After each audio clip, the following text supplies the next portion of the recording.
সাথে প্রেম দেখায়, এসব কুশীলবরা কোনোভাবেই বাংলাদেশের জনগণের প্রতিনিধিত্ব করে না। এসব কুশীলবরা কোনোভাবেই বাংলাদেশের জনগণের মিডিয়া হয়ে উঠতে পারবে না। এরা দূষর এবং এদেরকে দ্রুত সময়ের ভিতর বিচারের মুখোমুখি করতে হবে।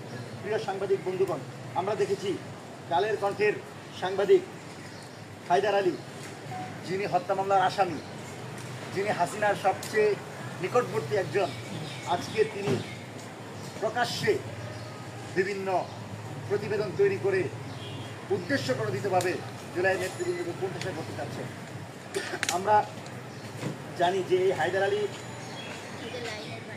রাষ্ট্রপতির সাক্ষাৎকার নিয়েছিল এবং রাষ্ট্রপতির সাথে সে কিন্তু গোপনে সেটা বৈঠকটা করবে। এবং আমরা মনে করি এখনও তারা এই ধরনের আওয়ামী সম্পৃক্ততার মাধ্যমে আওয়ামী এজেন্ডা বাস্তবায়ন করার লক্ষ্যে বাংলাদেশে তারা এক্সিস্ট করছে এবং মিডিয়া সন্ত্রাসের মূলে রয়েছে এই ধরনের কেউ। সুতরাং হায়দার আলীর মতো অপরাধীদেরকে যেন দ্রুত সময়ের ভিতরে গ্রেফতার করা, আমরা সেই দাবি জানাচ্ছি। পাশাপাশি আজকে আপনাদেরকে একটু লম্বা সময় কথা বলছি এই কারণে যে আপনারা যদি মিডিয়ার ফেসিবাদটা বুঝতে না পারেন, তাহলে আগামীতে আমাদেরকে আবারও সেই কঠিন সময়ের আওয়ামী দুঃশাসনের দিকে যেতে হবে। সম্মানিত সাংবাদিক বন্ধুগণ, আমরা ফটো কার্ডের রাজনীতি দেখেছি। আমরা দেখেছি যে কালের কণ্ঠ স্পষ্টভাবে একজন মুক্তিযুদ্ধকে অপমান করেছে। সে মুক্তিযুদ্ধকে তথ্য সন্ত্রাসের মাধ্যমে সে একটা ট্রেনিং করেছে যে এই মুক্তিযুদ্ধ হয়তো একটা অপরাধ সংঘটিত করেছে, অথচ এখানে তার কোনো সম্পৃক্ততাই ছিল না। তো আমরা আশা করব, আমরা আর ব্যাখ্যা বিশ্লেষণ করে বলতে চাই না, আশা করি তারা এই ধরনের ভূমিকা থেকে সরে আসবে। আমরা দেখেছি সময় টিভির ব্যবস্থাপনা পরিচালক আহমেদ জুবায়ের এখনও বহাল তবিয়তে আছে। সেই জুলাইয়ের সময় সময় টিভিকে ব্যবহার করে সে জুলাই বিরোধী কর্মকাণ্ড পরিচালনা করেছে এবং তার বিরুদ্ধে একাধিক হত্যা মামলা ও আন্তর্জাতিক অপরাধ ট্রাইব্যুনালে গণহত্যার একাধিক অভিযোগ রয়েছে।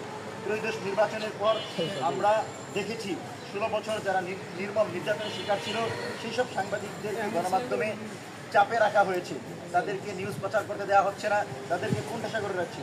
নতুন করে বিএনপি ঘনিষ্ঠতা পরিচয় দিয়ে সাংবাদিকদেরকে গুরুত্বপূর্ণ স্থানে দায়িত্ব দেওয়া হচ্ছে।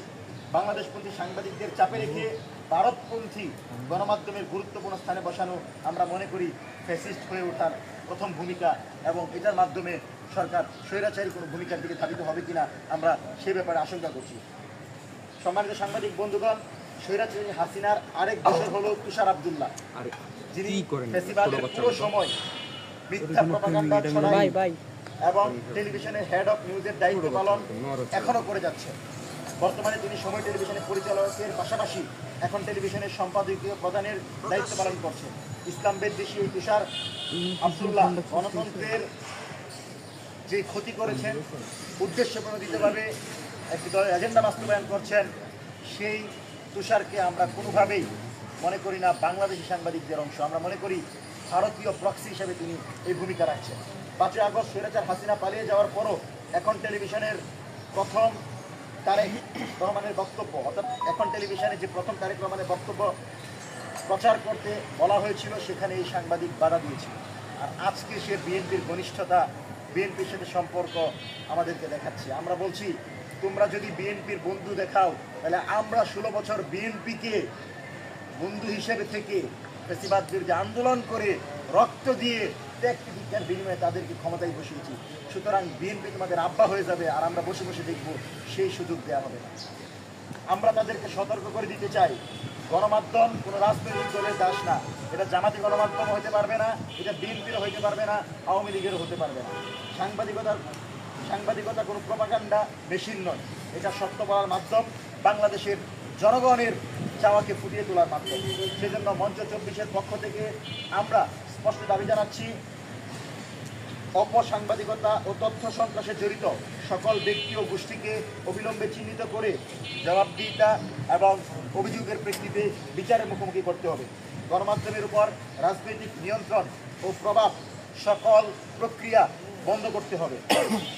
সাংবাদিকদের উপর হয়রানি নিপীড়ন বন্ধ করতে হবে এবং যারা এই ধরনের গোপন সেল থেকে সাংবাদিকদেরকে তালিকা করে জুলাই বিরোধী কর্মকাণ্ড পরিচালনা করতেন, তাদেরকে শাস্তির আওতায় আনতে হবে। গণমাধ্যমের ভিতরে লুকিয়ে থাকা দখলদার সাংবাদিকদেরকে চিহ্নিত করে তাদেরকে বিচারের মুখোমুখি করতে হবে। পঞ্চম, প্রকৃত স্বাধীন নিরপেক্ষ পেশাদার সাংবাদিকদের নিরাপত্তা নিশ্চিত করতে হবে এবং সেই ধরনের পরিবেশ নিশ্চিত করতে হবে। ষষ্ঠ, জনগণের জানার অধিকার নিশ্চিত করতে হবে এবং জনগণ যেন তথ্যটা সঠিকভাবে ঘটনা যা ঘটেছিল ঠিক সেটাই জানতে পারে, সেই ধরনের সাংবাদিকতা করতে হবে এবং সেই পরিবেশ সরকারকে নিশ্চিত করতে হবে। আমরা আপনাদেরকে স্পষ্ট ভাষায় এই বিবৃতিগুলো জানিয়ে দিলাম। আমরা মনে করি মাননীয় প্রধানমন্ত্রী তারেক রহমান, যিনি বাংলাদেশের জনগণের প্রধানমন্ত্রী, তিনি এই বিষয়গুলো গুরুত্বের সাথে দেখবেন এবং আনিস আলমগীরের মতো, হায়দার আলীর মতো যারা বাংলাদেশ বিরোধী, যারা ১/১১ কুশীলব, যারা জুলাইয়ের কুশীলব, তাদের বিরুদ্ধে স্পষ্ট পদক্ষেপ নেবেন। আমরা বলছি এই সরকারকে আওয়ামী লীগের ফ্যাসিস্টদের ম্যান্ডেট খোঁজার দরকার নাই। এই সরকারের ভূমিকায় সেটাই হবে যেটা বাংলাদেশের জনগণ চাইবে। এদেশের জনগণ যদি মনে করে যে কালের কণ্ঠ তথ্য সন্ত্রাস করছে, তাহলে কালের কণ্ঠের বিরুদ্ধে সরকার ব্যবস্থা নেবে, আর যদি মনে করে তারা সঠিক পথে আছে তাহলে সেইভাবে সরকার পদক্ষেপ নেবে। কিন্তু মিডিয়াকে অবাধ নিরপেক্ষ করতে হবে এবং সেই জায়গায় কোনো ধরনের দলীয় সংবাদকর্মী থাকতে পারবে না, এটা আমাদের স্পষ্ট বার্তা। এবং তারেক রহমানের উদ্দেশ্যে আমি পূর্বেও বলেছি, স্পষ্টভাবে বলেছি যে যারা তারেক রহমানের বিরুদ্ধে লাগাতার সংবাদ প্রচার করেছে, পর্বকে পর্ব তাকে চুর বলেছে, তাকে সন্ত্রাস বলেছে, তাকে চাঁদাবাজ বলেছে, সেই মিডিয়াগুলো এখন তার সাথে যদি প্রেম করতে চায় তাহলে তো এটা প্রশ্ন হবেই।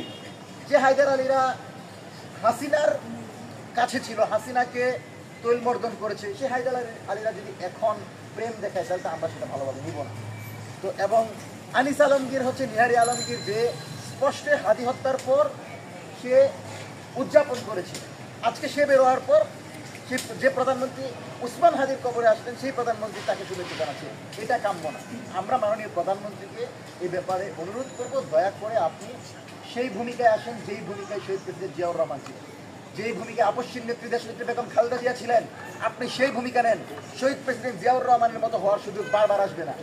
আপনারা যদি মনে করেন যে বাংলাদেশের জনগণের পক্ষে থাকবেন, জনরায়ের পক্ষে থাকবেন, জুলাই সনদের পক্ষে থাকবেন, তাহলে আপনারা সেই ভূমিকা নেবেন যেই ভূমিকা বাংলাদেশের জনগণ নিতে চায়, যেই ভূমিকা 5ই আগস্ট জনগণ জানিয়ে দিয়েছিল স্বৈরাচারের ঠিকানা এই বাংলায় হবে না।